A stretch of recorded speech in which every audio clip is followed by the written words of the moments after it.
Good morning friends. आज हम discuss करेंगे बजट 2026-27 के बारे में।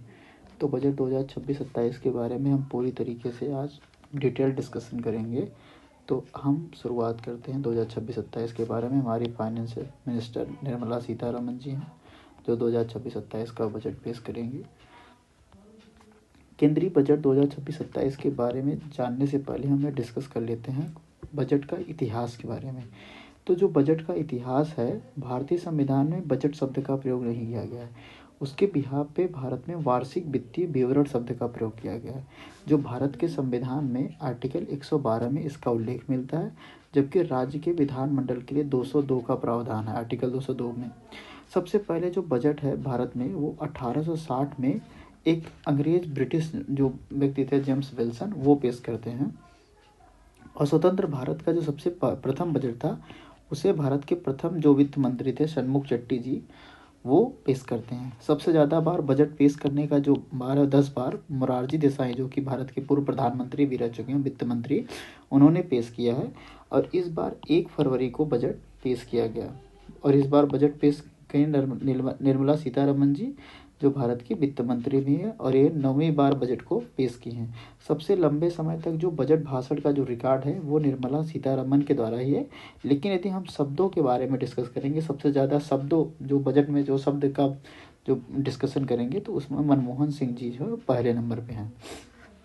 इस बार बजट 2026-27 के कुछ प्रमुख प्रावधानों के बारे में हम देख लेते हैं। तो इस बार बजट का जो टोटल बजट कितने का था, वो 53,47,315 करोड़ रुपए का था, जिसमें हमारी जो राजस्व प्राप्तियां थी वो कुछ 35,33,150 करोड़ रुपए की थी। और जबकि जो पूंजीगत प्राप्तियां थी वो 18,14,165 करोड़ रुपए की थी। अब बजट होता क्या है? तो बजट क्या होता है? प्राप्तियां और व्यय का एक समेकन होता है, लेखा जोखा होता है। तो इस बार का जो राजस्व व्यय है वो क्या है? 41,25,494 करोड़ रुपए है। जबकि जो पूंजीगत व्यय है वो 12,21,821 करोड़ रुपए है। तो बजट में कुछ अन्य अनुमान, जैसे भारत की जो राजकोषीय घाटा कितना है, तो वो 16,95,768 करोड़ रुपए है, जो कि टोटल बजट का 4.3% है।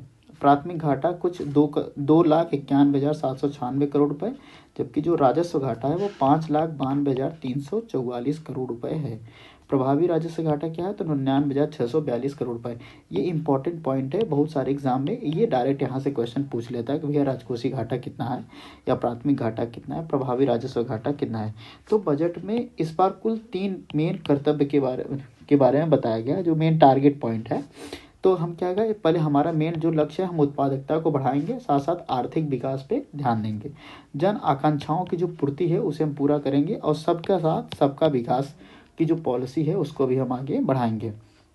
इस बार जो जीडीपी विकास का अनुमान है, तो कुछ 7.4% का टारगेट रखा गया है।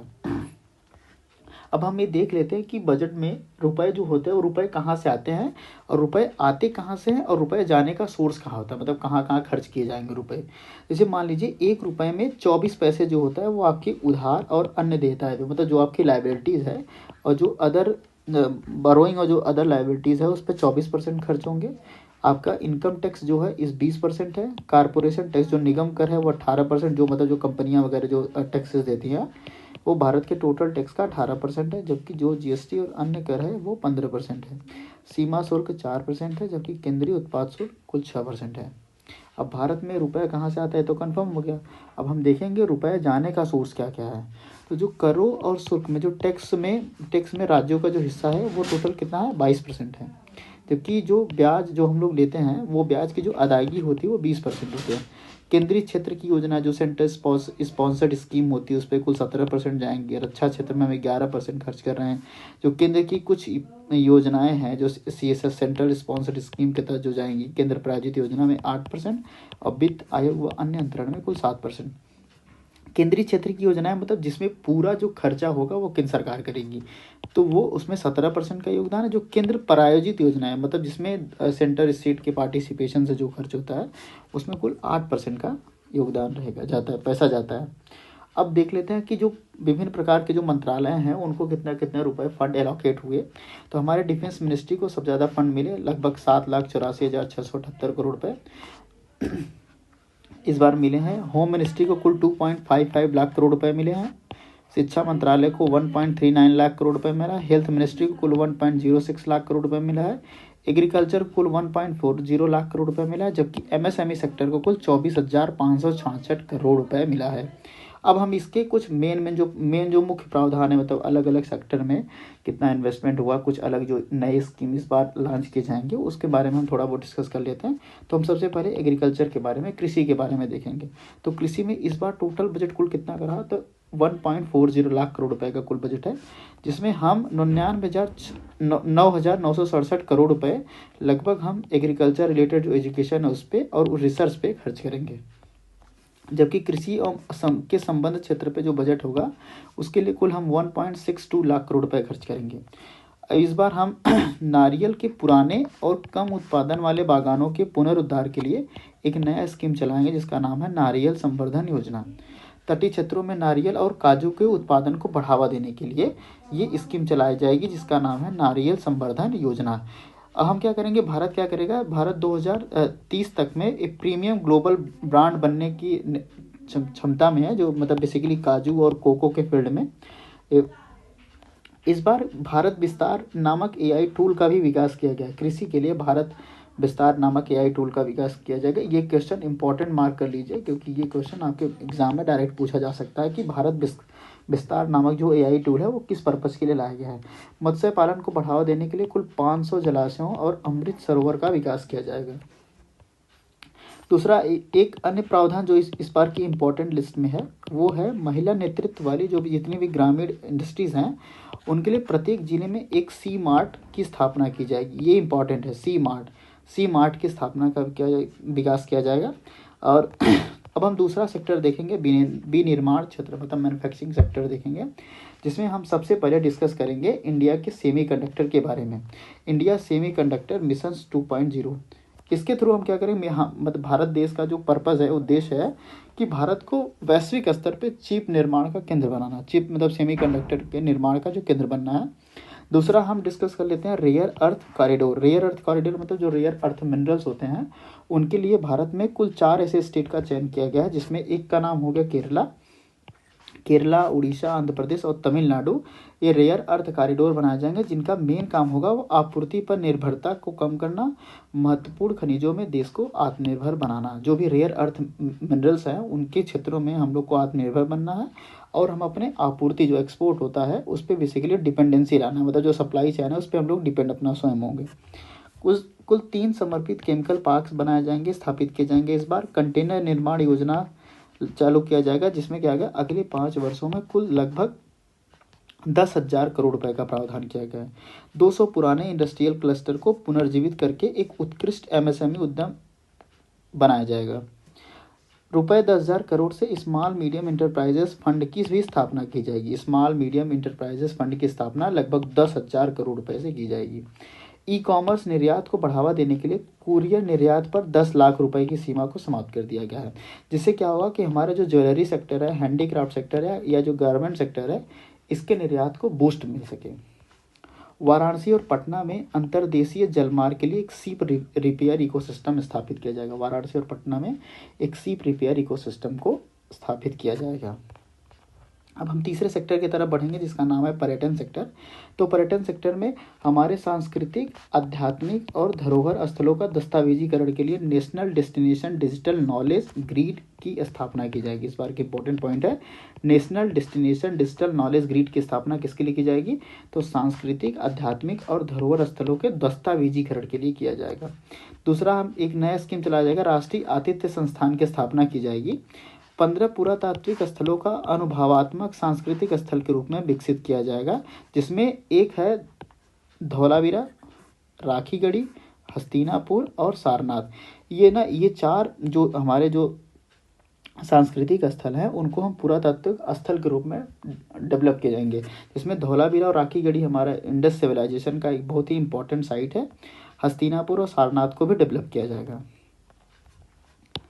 केरल, कर्नाटक और उड़ीसा में 14 तटीय इलाकों के प्रमुख दर्शनीय स्थलों के साथ ही टर्टल ट्रेल की भी स्थापना की जाएगी।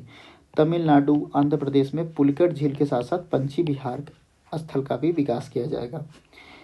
भारत में क्या होगा, माउंटेन ट्रेल, टर्टल ट्रेल और बर्ड सेंचुरी की स्थापना की जाएगी। माउंटेन ट्रेल में हम हिमाचल प्रदेश, उत्तराखंड, जम्मू कश्मीर और ईस्टर्न घाट, मतलब जो पूर्वी घाट का एक क्षेत्र है, अराकू की घाटियाँ उसको, और वेस्टर्न घाट में जो पोदीगाई मलाई की पहाड़ियों को डेवलप किया जाएगा।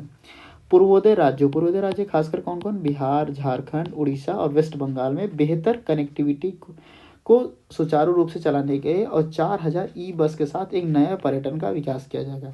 6 पूर्वोत्तर राज्यों में बौद्ध सर्किट का विकास किया जाएगा, इस बार का इंपॉर्टेंट पॉइंट है। अब हम लोग नेक्स्ट इंडस्ट्री की तरफ बढ़ेंगे जिसका नाम है एजुकेशन सेक्टर। तो एजुकेशन सेक्टर में इस बार कुल 1.39 लाख करोड़ रुपए का बजट पेश किया गया है, जो पिछले बजट की अपेक्षा में 8.27% अधिक है। इसके लिए क्या क्या मेन जो प्रावधान क्या क्या है, तो बालिका शिक्षा हेतु देश के प्रत्येक जिले में एक बालिका छात्रावास की स्थापना की जाएगी। भारत के जितने भी जिले हैं उनमें क्या होता है, बालिका शिक्षा के प्रोत्साहन हेतु उनको बालिका छात्रावास की स्थापना की जाएगी। दूसरा, अटल टिंकरिंग लैब के लिए कुल 32,000 करोड़ रुपए अगले 5 सालों में कुल 50,000 करोड़ रुपए की स्थापना के लिए दिया जाएगा। खगोल विज्ञान और खगोल भौतिकी के प्रति लोगों का रुझान बढ़ाने के लिए कुल 4 टेलीस्कोप सेंटर की भी स्थापना की जाएगी। पूर्वी भारत में एक नए डिज़ाइन इंस्टीट्यूट की स्थापना की जाएगी। सरकार के द्वारा प्रमुख लॉजिस्टिक सेंटर के आसपास कुल 5 विश्वविद्यालय शहरों की स्थापना की जाएगी। भारत में एक ऑरेंज इकोनॉमी, युवाओं के लिए ऑरेंज इकोनॉमी पर बल दिया जाएगा। ऑरेंज इकोनॉमी को भारत सरकार एक सनराइज इंडस्ट्री के रूप में देखता है। तो ऑरेंज इकोनॉमी क्या होगा, जिसे जहाँ पे बेसिकली क्रिएटिव फील्ड के जो लोग हैं उनको डेवलप किया जाएगा। खासकर आपके कल्चर पे ध्यान दिया जाएगा, आर्ट पे, डिज़ाइन पे, गेमिंग पे और कॉमिक्स पे। इसके लिए एक ABCG कंटेंट क्रिएटर लैब की भी स्थापना की जाएगी। देश के 15,000 माध्यमिक विद्यालयों और 500 महाविद्यालय में एक ABCG कंटेंट क्रिएटर लैब की स्थापना की जाएगी। ABCG का मतलब होता है animation, visual effect, comics and gaming की स्थापना की जाएगी। और इसका जो हेडक्वार्टर होगा वो मुंबई में एक Indian institute of creative technology की स्थापना की जाएगी।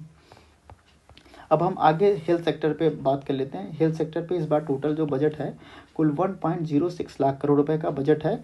इसमें कुछ प्रमुख जो स्कीम, मतलब जो योजनाएं जो सरकार द्वारा चलाई जाएगी उसमें क्या है कि कैंसर इलाज में इस्तेमाल होने वाली जो 17 जरूरी दवाएं हैं उनमें कस्टम ड्यूटी को से छूट दी जाएगी। जो 17 दवाएं हैं जो जरूरी दवाएं हैं कैंसर इलाज में, उनको कस्टम ड्यूटी में छूट प्रदान की जाएगी। प्रत्येक जिले में क्या होगा, एक इमरजेंसी और ट्रॉमा केयर सेंटर भी खोला जाएगा। प्रत्येक जिले में जितना भी है इमरजेंसी और ट्रॉमा केयर सेंटर भी खोला जाएगा। 3 नए अखिल भारतीय आयुर्वेद संस्थान की स्थापना की जाएगी।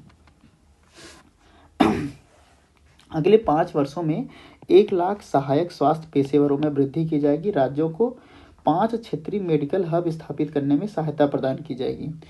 इससे क्या होगा कि अगले 5 वर्षों में हम 10,000 बायोफार्मा शक्ति जो पीठ है उसकी शक्ति की स्थापना करेंगे, जिसका जो मेन पर्पस है वो ग्लोबल बायोफार्मा सेंटर हब बनाना। और दूसरा है जैसे शुगर और कैंसर जैसे गंभीर बीमारी है उसका सस्ता इलाज हो सके इसके लिए। अब हम डिस्कस करेंगे इंफ्रास्ट्रक्चर के बारे में। तो इंफ्रास्ट्रक्चर में क्या, कुल 7 नए हाई स्पीड रेल कॉरिडोर की स्थापना की जाएगी, जिसमें से एक होगा मुंबई टू पुणे, दूसरा होगा पुणे टू हैदराबाद, तीसरा हैदराबाद टू बेंगलुरु, चौथा है हैदराबाद टू चेन्नई, पांचवा है चेन्नई टू बेंगलुरु, छठवां है दिल्ली टू वाराणसी एंड 7वां है वाराणसी टू सिलीगुड़ी। ये दोनों यूपी में खासकर बनाए जाएंगे इसमें। अब हम 7वें सेक्टर पे डिस्कस करेंगे, टेक्सटाइल सेक्टर पे। वस्त्र कौशल इकोसिस्टम को बढ़ावा देने हेतु इस बार समर्थ 2.0 मिशन लॉन्च किया जाएगा। नेशनल फाइबर स्कीम के तहत क्या होगा, जो प्राकृतिक, मानव निर्मित और जो न्यू एज फाइबर में आत्मनिर्भरता हेतु इसे नेशनल फाइबर स्कीम लॉन्च किया जाएगा। मेगा टेक्सटाइल पार्क की स्थापना की जाएगी इस बार। जो 7 मेगा टेक्सटाइल पार्क थे ना, उसकी स्थापना को मान्यता दी जाएगी। खादी, हथकरघा और हस्तशिल्प को बढ़ावा देने के लिए महात्मा गांधी ग्राम स्वराज पहल की भी स्थापना की जाएगी। 16वें फाइनेंस कमीशन के रिपोर्ट के अनुसार अब राज्यों को 1.4 लाख करोड़ रुपए का अनुदान दिया जाएगा। अब BBG रामजी मिशन जो अभी हाल ही में चर्चा में था, मनरेगा का नाम बदल के कर दिया गया, तो उसको इस बार कुल 95,692 करोड़ रुपए का आवंटन मिला, जबकि मनरेगा को इस बार कुल 30,000 करोड़ रुपए दिया जाएगा। जब तक BB रामजी जो ये योजना है, अगर वो जब तक अमल में नहीं आ जाती तब तक मनरेगा कंटिन्यू चलता रहेगा। लखपति दीदी योजना के तहत 2 करोड़ महिलाओं को अब तक जुड़ी हैं इसमें। वर्ष 2026-27 तक कुल 3 करोड़ करने का टारगेट है। 20 नए नेशनल वाटरवेज घोषित करने का भी प्रस्ताव किया गया है। तो ये है बजट 2026-27 का एक संक्षेप में डिस्कशन। हम कुछ इससे रिलेटेड कुछ इंपॉर्टेंट क्वेश्चन के बारे में भी डिस्कस कर लेते हैं। तो एक बहुत प्यारा सा क्वेश्चन है कि बजट 2026-27 में घोषित भारत विस्तार क्या है। तो भारत विस्तार के बारे में हम पढ़ाए थे। भारत विस्तार एक कृषि के संबंधित एक एआई टूल है, एक बहुभाषी एआई टूल है। दूसरा क्वेश्चन है बजट 2026-27 में डिफेंस के लिए कुल एक्सपेंडिचर कितना प्रस्तावित किया गया। टोटल एक्सपेंडिचर कितना है, तो वो है 7,84,678 करोड़ रुपए का।